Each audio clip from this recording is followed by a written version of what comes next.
We live in a very beautiful area, the Causeway Coast and Glens. There's lots of areas of outstanding natural beauty, and yet there are divisions in our community. And a lot of the areas that we're working in may be 95 to 98% a single identity. So it was really important to actually deliver a programme whereby we were trying to engage people together, to learn from each other, to broaden their understanding of each other's institution.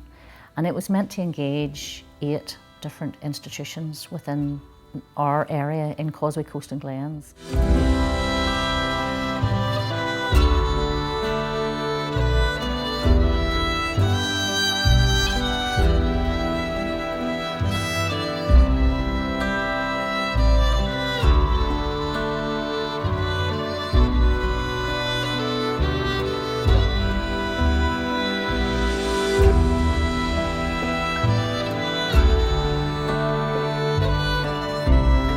I think it was fantastic, the Reflections Day after Croatia and Bosnia, because people went there and they experienced the horror of that recent conflict in Croatia and Bosnia, and they started out by saying things like, well, we're not as bad as this, you know, in Northern Ireland, at least it didn't get to this point. But coming back home again and then having the discussion and reflecting upon, well, how does this look through the lens of Northern Ireland, and that realisation that actually this could happen here.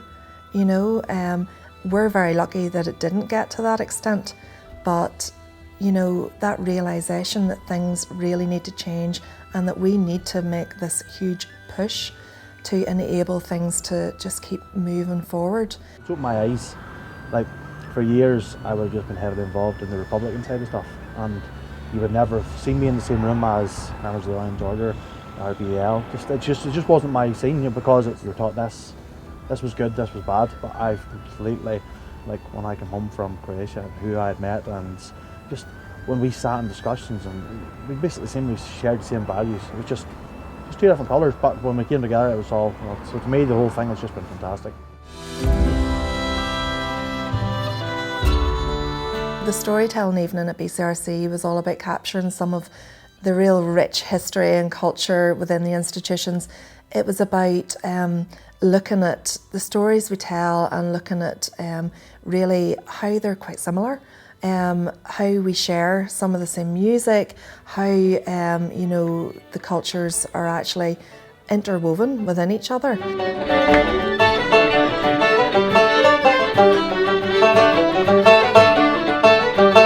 It's almost beyond words how important it is, I think, because we're all in our own little world, comfort zones, but this kind of forces you to share what you love doing in a way, to share with other people that might not necessarily have ever experienced it. So yeah, I think it's really important that we know about each other, know about the different organisations, whether or not we agree with them.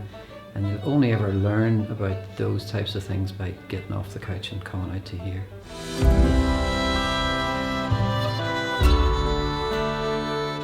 We wanted to look at the road to partition. So a lot of the people within the programme had suggested that they really don't know their own history. So we decided to have a wee look at the main events leading up to partition. We travelled up to Leinster House, where we were invited to actually have a tour of Leinster House. We met the Good Friday Agreement Implementation Committee, which was actually really, really powerful because people were able to ask questions. I'd never been there before. It was like a really good, invaluable experience getting to go and see even the building itself was interesting, and getting to see like the statues or the different things involved in it, and the Senate and where the House sat, and then going on to talk to Sean Crowe and see the South's perspective on the Good Friday Agreement and continuing to implement it with the EU exit. Yeah, it's really interesting, and it was great of Sean to talk to us. Before even we went into the meeting with the Minister yesterday, we kind of know what's coming, but nobody actually wants to be honest and admit to what's coming. But I mean, he knew what we knew as well. Like, I mean, the Good Friday Agreement and the current political climate around Brexit is just completely diametrically opposed to one another. It's just not going to work, and it's just about how that's going to work out from that there, you know. people seeing that history wasn't just straightforward, that people go on journeys, that history's not just black and white, there's grey areas too, there's times where our histories cross over. It's about understanding and respecting our history and learning from it as much as it is about the celebrations. I thought Dave's talk was absolutely brilliant, absolutely brilliant. I think the way he portrays history is inviting and friendly and open. I thought it was amazing. I thought it was a really brilliant talk. But his sense of real history was very tangible, and something that he said and I actually went and got it written down was, God and geography made Britain and Ireland neighbours, but God and good history will make us friends. We spent a whole morning in Glasnevin Cemetery. It was really important because we were looking at shared history tour there. So we have exhibits and we have beautiful memorials there to soldiers that were involved in the World Wars. There's also an area that celebrates soldiers that actually were awarded the Victoria Cross. One of them actually from this area. We also visited the Republican plot in the cemetery, where we learned about Irish volunteers, we learned about people that took part in the Easter Rising. So there was great learning in that for the whole group. Community events like this are so important because they draw out all the different narratives. So a lot of these communities are just subject to single identity narratives. They have an authorised narrative. So an experience like this, it helps them to gain access to these other narratives, and then we share our views in a civilised way, and I mean dialogue is the key to progressing the state of Northern Ireland. We went to the County Cavan Museum. We were able to actually be immersed in history, so we spent some time walking around World War I trenches. It was surreal to be able to be in that situation and feel how those soldiers must have felt was very powerful. Within that same museum, they had the GPO set up in the garden too, so we were able to move very quickly through the trenches in World War I to get a real feeling of that, through into 1916, the Easter Rising, and how that felt for people. So to have those experiences so close together was powerful, and it was moving, it was very emotional.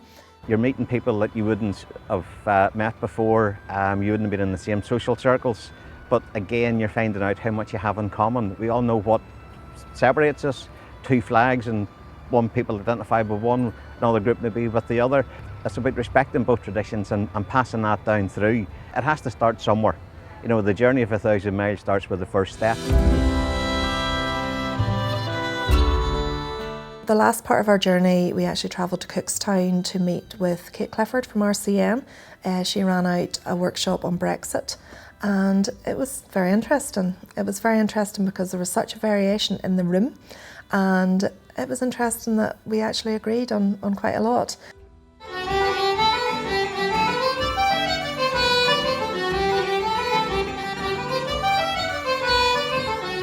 Because Getting to Know Your Institutions worked so well, we decided that we would host another round of Getting to Know Your Institutions, but this was coupled. So for instance, we had the GAA and the Apprentice Boys coming together to present to community leaders, to members of the public, to members of other institutions. We also had AOH and Royal British Legion presenting together, and we had Coltis and Ulster Covenant Society. Now this would have been unprecedented before our journey together, but actually because of the success of the programme, these institutions felt really comfortable, and when you seen them coming together, it was like old friends meeting each other. They had that respect for each other. There was a warmth there that's been built, relationships through the programme.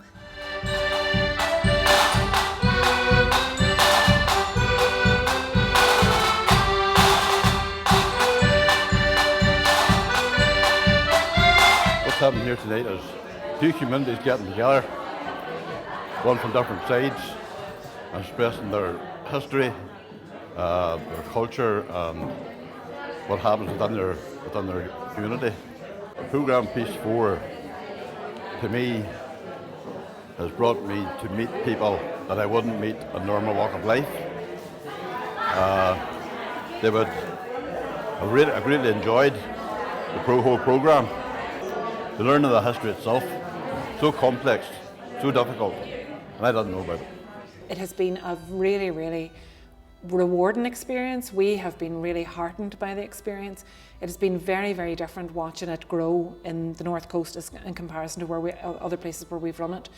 And we actually think that you've uncovered another gem or another element of what should be done and what could be done with institutions, particularly by taking the participants from each of the institutions and encouraging them to come together and really creating that bond within that group. If we all take a step back, if we all learn to understand other people's history, then that helps us pave the way forward for a much more peaceful future in our province. What each group is learning is more about the other side of the fence, so to speak. So what you're doing is you're learning what they're all about, where they're coming from, so that you're not feeling alien to their backgrounds, and it gives you a wee bit more insight to where they're coming from. So there's nothing to really there for everybody who's coming on to say that there's nothing to be scared of here.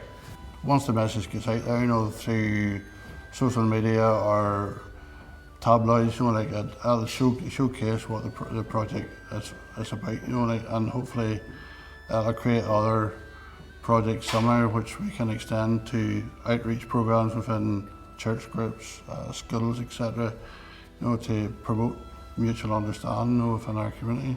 The whole ethos of the programme is building positive relations, and I feel that we have achieved that. I think the people that were engaged in the programme have achieved that. They have built relations, and what they wish to do, because we're here to serve them and to feed into their needs, but they have said, now that we have built these relations, we want these relations to continue. We want to see this go on. We were not under any illusion at the outset that this was potentially controversial and going to be a challenging programme. It has probably addressed more issues in a shorter period of time than perhaps a lot of our own political institutions have in the wider sense.